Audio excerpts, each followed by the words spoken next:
Dans cette présentation, nous allons recadrer les idées reçues classiques sur l'éducation qui jouent un rôle négatif sur l'évolution des enfants atteints de troubles neurodéveloppementaux. Les parents et aidants familiaux de ces enfants reçoivent souvent des conseils bien intentionnés de leur entourage qui sont souvent bien adaptés sur les enfants des autres mais ne fonctionnent pas pour les leurs. Parfois, on retrouve d'ailleurs jusqu'au sein du couple parental un conflit sur le style éducatif à adopter. On peut résumer ces conseils à 2 styles éducatifs typiques. Soyez plus ferme avec votre enfant, ou bien soyez moins dur avec votre enfant. Comme nous allons le voir, ces 2 conseils ont une portée assez limitée et peuvent facilement aboutir à une éducation caricaturale. Le premier style éducatif type est le modèle de la sévérité. Voyons tout d'abord pourquoi ce conseil semble bon à certains parents. D'une part, si l'enfant a du mal à accepter la frustration, faire face à une autorité parentale qui lui place des limites et des interdits est à la fois rassurant et structurant. Sans ces limites, l'enfant a du mal à deviner ce qui est interdit. D'autre part, l'un des rôles des parents est d'accompagner l'enfant dans son apprentissage de la gestion de la frustration. On peut résumer graphiquement cette idée en définissant une zone que l'on va appeler la zone de confort. Un enfant qui n'est jamais exposé à des difficultés, jamais stressé et jamais frustré,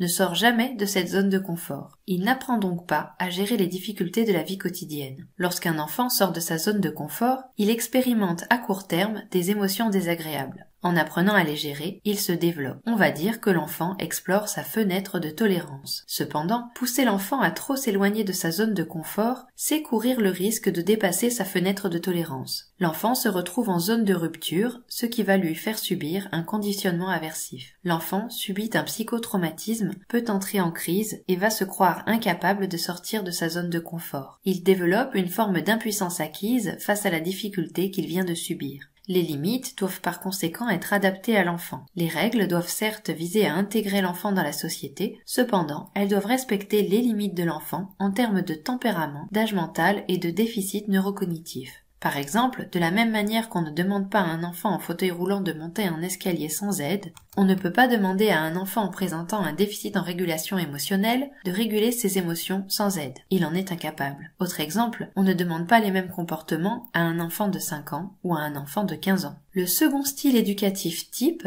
est le modèle du laxisme. Voyons tout d'abord pourquoi ce conseil semble bon à certains parents. Sachant que le neurodéveloppement se termine à 25 ans, il est normal de tolérer des comportements chez l'enfant qui seraient inacceptables chez un adulte. En effet, la régulation des émotions est difficile pour lui et ses capacités cognitives et ses connaissances sont plus limitées que celles des adultes. Enfin, la bienveillance est bonne pour l'enfant parce qu'elle le rassure et lui donne un modèle positif à imiter. Le risque de ce style éducatif est de créer un enfant roi qui n'intégrerait jamais les règles du vivre ensemble. En ne sortant jamais de sa zone de confort, l'enfant ne se développe pas.